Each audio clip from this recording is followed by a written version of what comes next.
Hello, நான் இன்றைக்கு chocolate cake bake பண்ண போகிறேன்.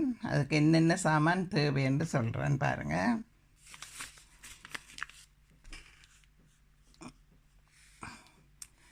இது மா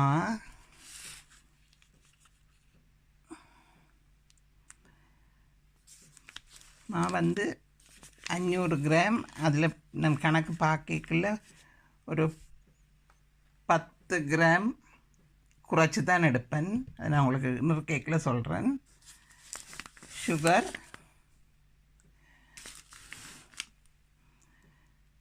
இதுவும் 500 கிராம், இதுவும் 10 கிராம் குறைப்பேன். ராமா மாஜரின் பாருங்க,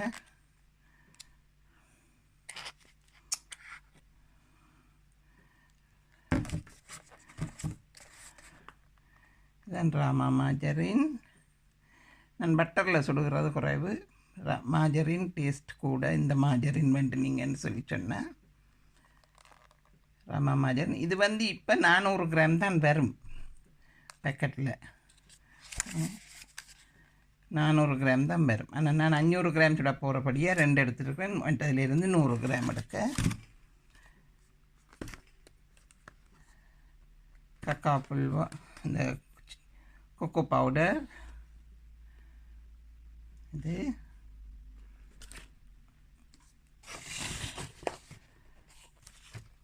அஞ்சூறு கிராமுக்கு 10 முட்டை. படி பேக்கிங் பவுடர், இதில் 2 சின்ன டியூப் வனிலா போடுவேன். கருப்பு வனிலா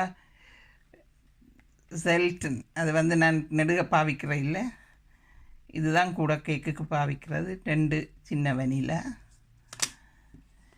பிறகு பேக்கிங்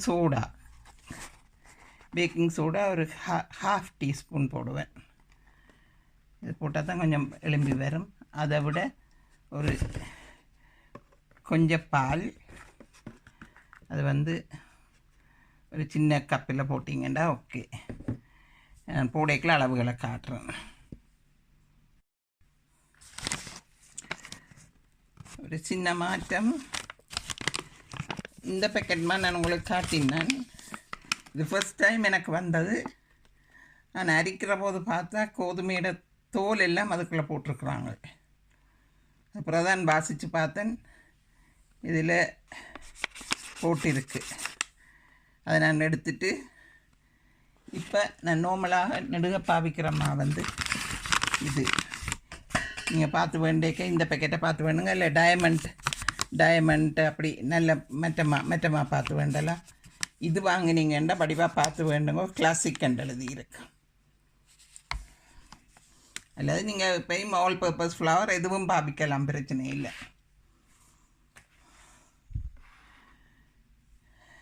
இப்போது ட்ரை இன்க்ரீடியன்ட்ஸ் சேர்க்க போகிறேன் பாருங்க. இதை 100ல் விட்டாச்சு, இந்த சைபரில் விட்டாச்சு. சரி, இதுதானே. எஸ், இதுக்குள்ளே முதல்ல மற்ற கக்கா பவுடர்,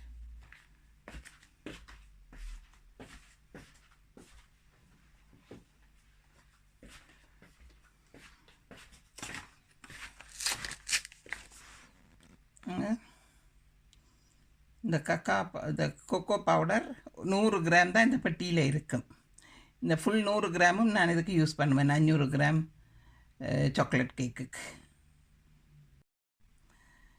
இதை அரைச்சிட்டேன். இதுக்கு இனி நான்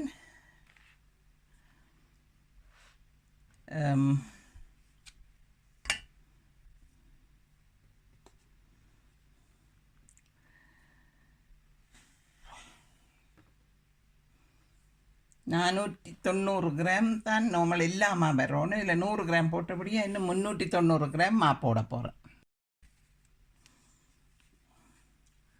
10 கிராம் குறைச்சி தான் எடுப்பேன் எல்லாத்திலும்.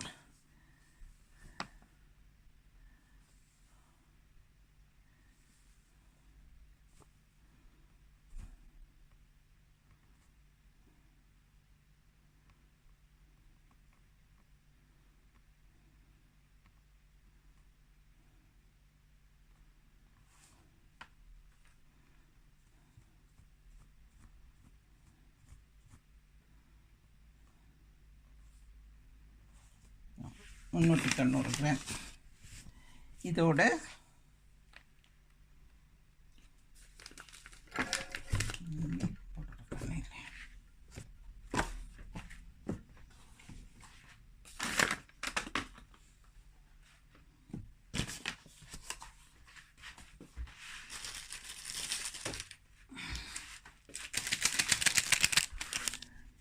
ஒரு packet baking powder,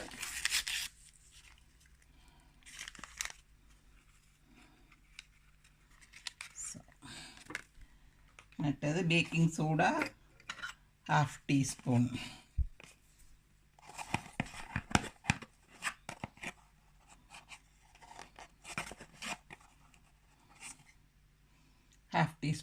packing soda. இவ்வளோத்தையும் உண்டா போட்டு 2 தரம் கலந்து அரிக்கணும். ஒரு கையை மெலிச்சிட்டு திருப்பி 2வது தரம் கலந்துட்டு திருப்பி ஒருக்கா அரிச்செடுக்கணும். அரிச்செடுத்துட்டு காட்டுறேன். இந்த பாருங்க, இதுதான் அந்த மற்ற மாவில் இருந்து வந்த கட்டை, கோதுமை கட்டையை போட்டிருக்குறாங்க. அதனுடைய அது பாவிக்காதீங்க கேக்குக்கு மட்டும் தான் போட்டிருக்கேன்னா நான் நம்ப இல்லை, நான் அது பாவிக்க இல்லை. நான் கிளாசிக் தான் எடுத்து பாவிக்கிறேன். நீங்கள் வேறமா பாவிக்கிறண்டாலும் பாவிங்க. இப்போ அரிச்சிட்டேன். இனி மற்றதை செய்கிறேன்.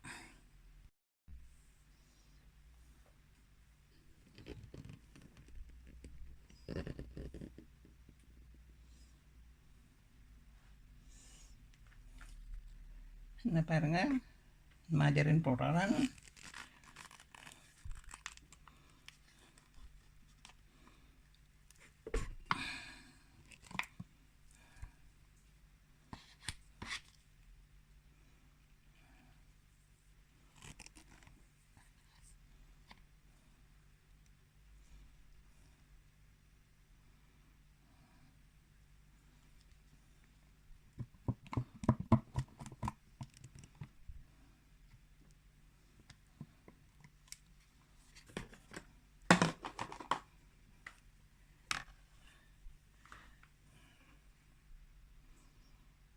நான் 1 கிராம் சரியாக இருக்குது. நீ இன்னும் ஒரு 100 கிராம் போட வேணும்.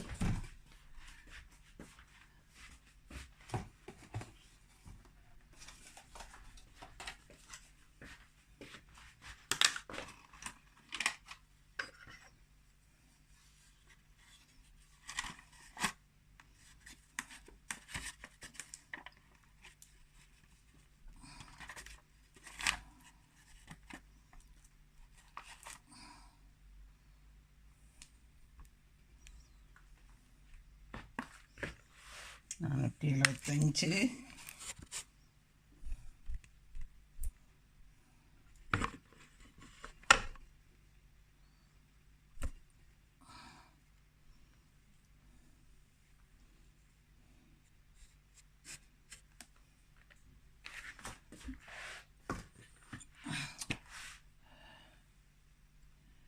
ஓகே,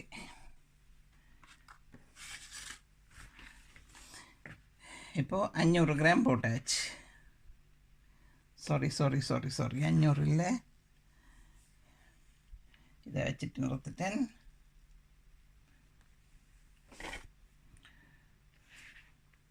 $457.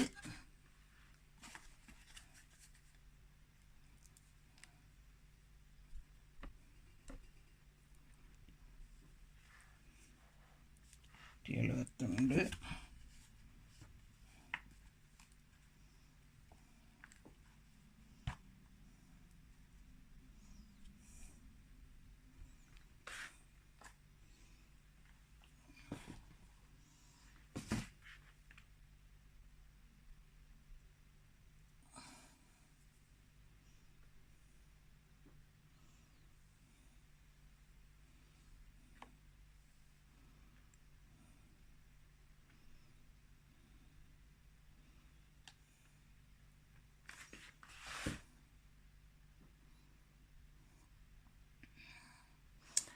Okay 500 gram. இதோட நாங்கள் சுகர் வந்து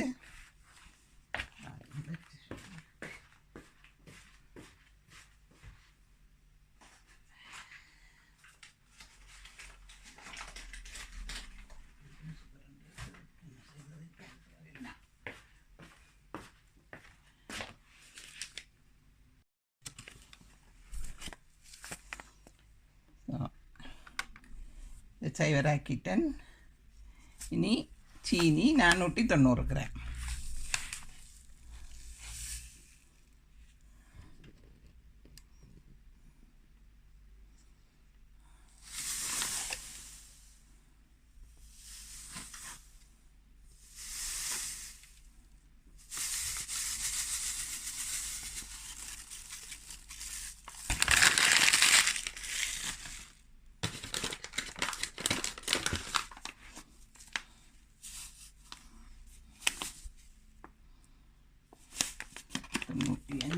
லிட்டர்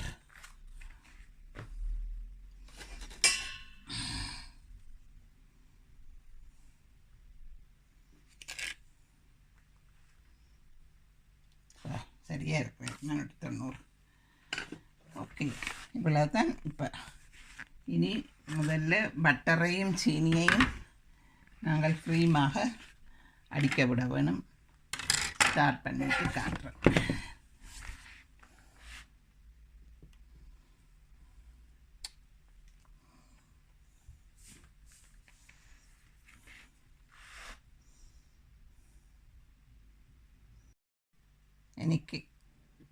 இனி கேக் பீட் பண்ண போகிறேன். நான்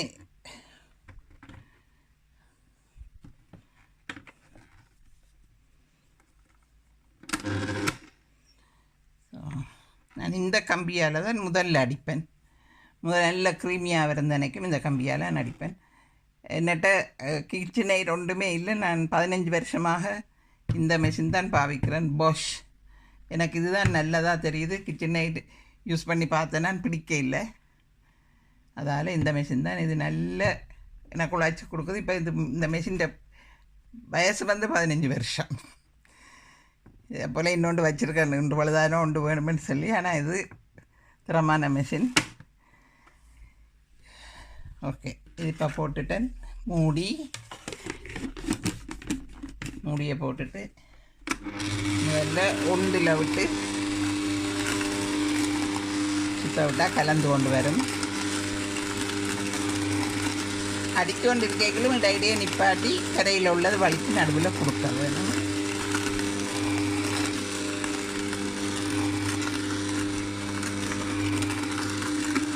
கிளிமா வரும். கலர் மாறி வரணும் அடிபட்டு வரைக்குள்ள.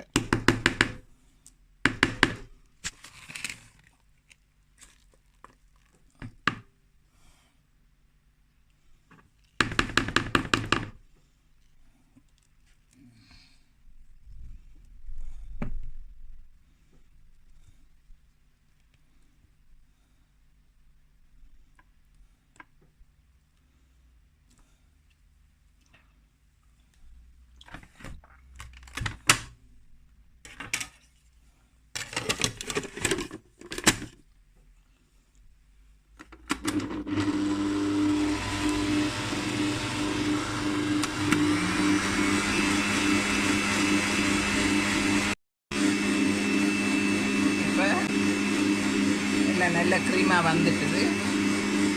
இனி ஒவ்வொரு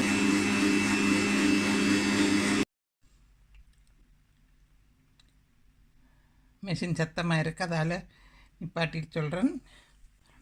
இப்போ க்ரீமாக வந்துட்டுது. இப்போ நாங்கள் இப்படி ஒரு டிஷ் எடுத்து இதுக்குள்ள ஒவ்வொரு முட்டையாக அடிக்க தேவையில் உடைச்சி இதுக்குள்ள ஊற்றி அதுக்குள்ளே இருக்கிற அந்த வெள்ளையாக இருக்கிற கருவி இருந்ததுன்னா அந்த வெடுக்கு அதை எடுத்து போட்டு அது பிறகு இதுக்குள்ளே ஒண்டொண்டா விட்டு அடிக்க விடுங்க. பாருங்க,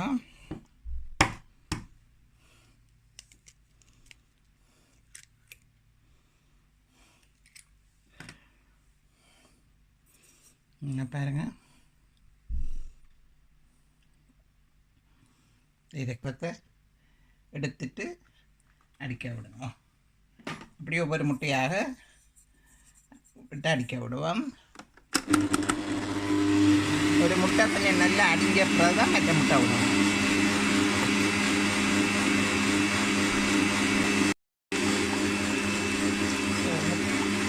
முட்டையை அடித்து முடிஞ்சது.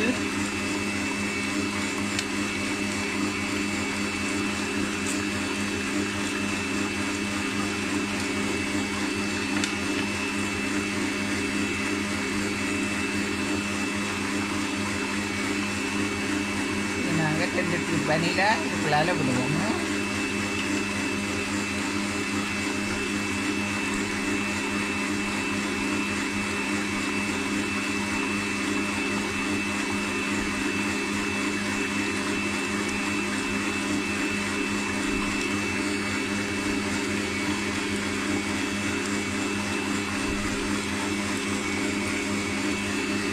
அடித்துக்கொண்டே வனிலா விடுகிறேன் நான். நீங்கள் நிப்பாட்டிட்டு வனிலா விடுங்க. தச்சியெல்லாம் போத்தல் உள்ளே போச்சேன்னா முழு கேக்கும் கொட்ட வேணும்.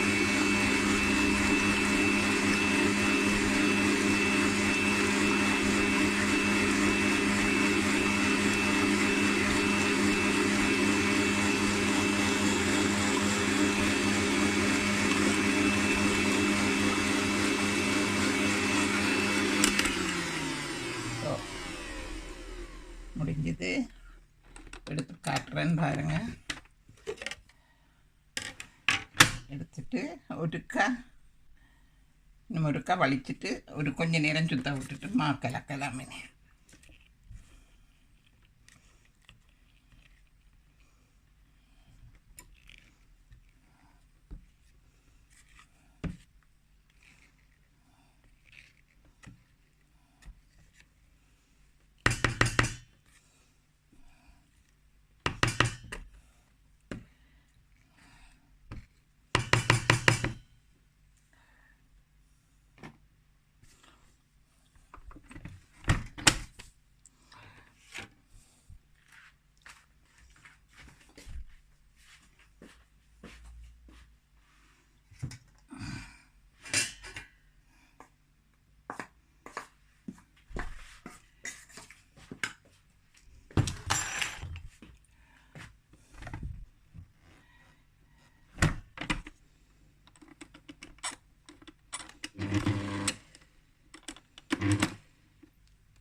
இப்போ நான் இந்த கம்பி மாற்ற போகிறேன் கலக்கிறதுக்கு.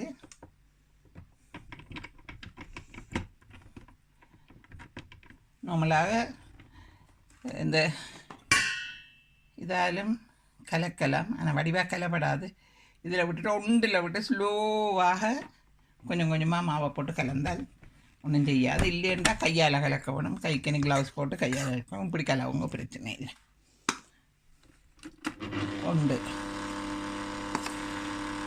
ஒன்றில் விட்டுட்டு ஒவ்வொரு கரண்டியாக போடணும்.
2 விடுங்க. அப்போ கொஞ்சம் கெதியாக கலக்கு.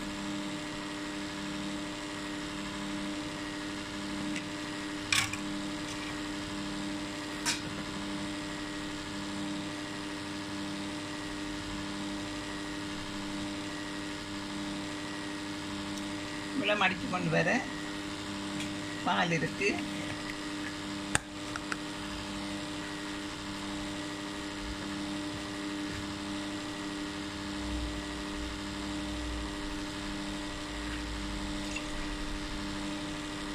ஒரு டம்ளரில் 1/2 டம்ளர் பால், 100 மில்லி லிட்டர்.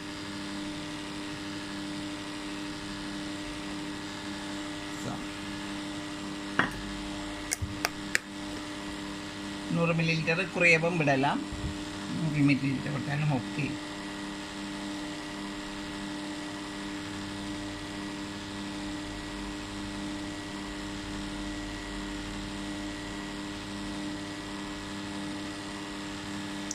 நாங்கள் நிப்பாட்டிட்டு எடுத்து கையால்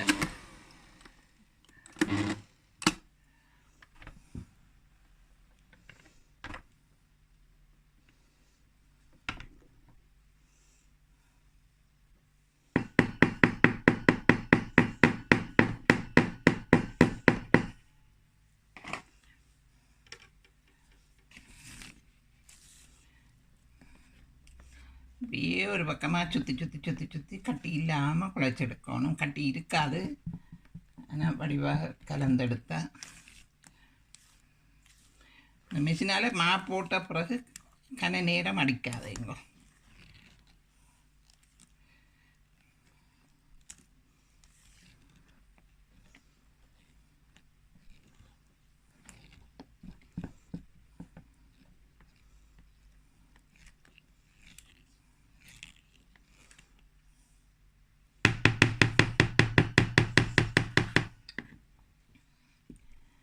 நாங்கள் ட்ரெயில் ஊற்றி பேக் பண்ணுவோம்.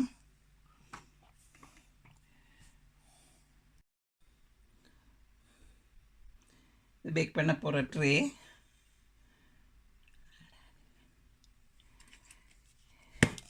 இதுக்கு ட்ரெண்ட் ஸ்ப்ரே, ஆயில் ஸ்ப்ரே இது கொஞ்சம் குலுக்கிட்டு ஃப்ரிட்ஜில் வச்சுருக்கணும்.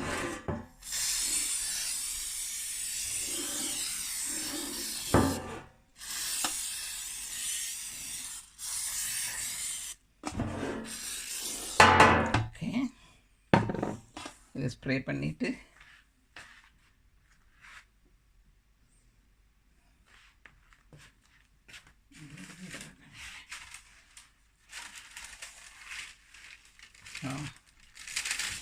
அடிக்கு மட்டும் ஒரு பேப்பர் அந்த அளவுக்கு வெட்டி இப்படி போடுங்க.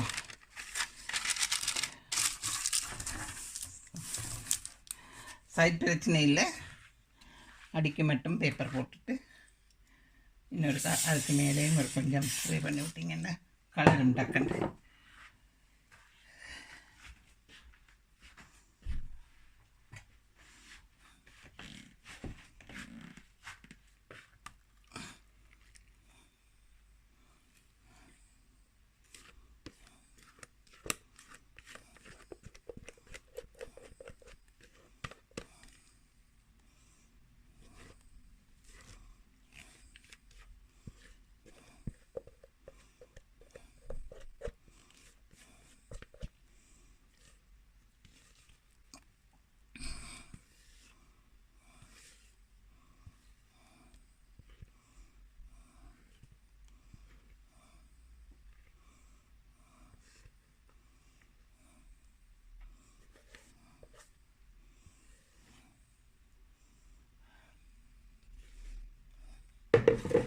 இது நான் இன்றைக்கு சதுர கேக் தான் செய்ய போகிறேன். ஆனபடியே அப்படியே இந்த ட்ரேலேயே ஒரு ட்ரே இன்னொருக்கா அப்படியே ஊற்றி பேக் பண்ணுறேன். இன்னொருக்கா இதே போல் அடித்து பேக் பண்ணால் கொஞ்சம் உயரமாக வரும். வடிவாக லேபிள் பண்ணிவிட்டு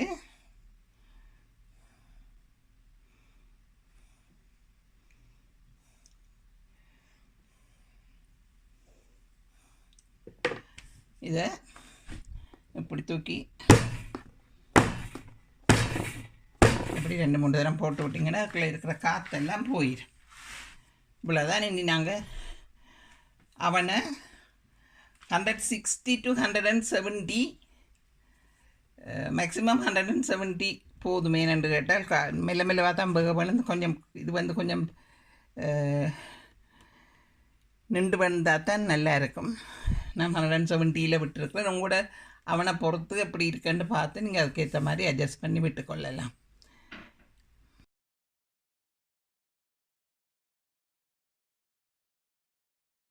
கேக் பேக் பண்ணி எடுத்தாச்சு. இப்போ இதை நான் ரெக்கைக்கு மாற்றணும் அந்த கிட்டரில். அதுக்கு முதல்ல ஒரு பேக்கிங் ஷீட்டை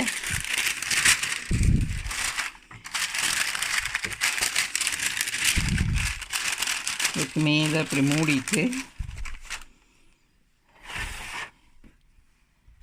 இந்த தட்டை இதுக்கு மேலே அப்படி வச்சுட்டு தூக்கி கவுட்டணுண்டா பேக்கிங் ஷீட்டில் வரும். பிறகு திருப்பி மாற்றி கம்பியில் வைக்கணும். இதை முதல்ல கவுட்டுட்டு காட்டுறேன்.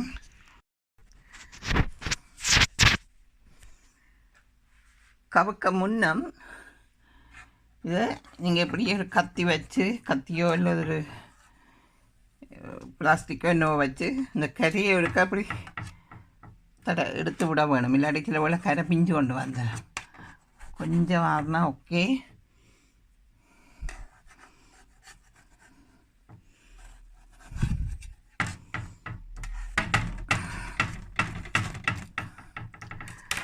ஸோ இப்படி மாற்றிட்டேன். எனக்கு மேல் பக்கம் கீழே அமர்த்தி கொண்டு இருக்கிறத விட திருப்பி போட்டு விட்டால் இன்னும் படிவாக வரும். அதுக்கு நாங்கள் அந்த இதை வச்சு திருப்ப வேணும். கீழே இருக்கிற அந்த தட்டை இழுத்து திருப்பி விட்டால் கம்பியை தூக்கி அதுக்கு மேலே வச்சு திருப்பினா திருப்பலாம். இந்த பாருங்க, கேக்குக்கு மேலே இந்த கம்பியை வச்சாச்சு. இனி கீழே கையை கொடுத்து திருப்பி மேட்ட பக்கம் திருப்பினா கம்பியில் வந்து அடிப்பக்கம் நிற்கும், மேல் பக்கம் மேலே நிற்கும். இப்படி திருப்பி ஆற வச்சிங்கன்னா சரி.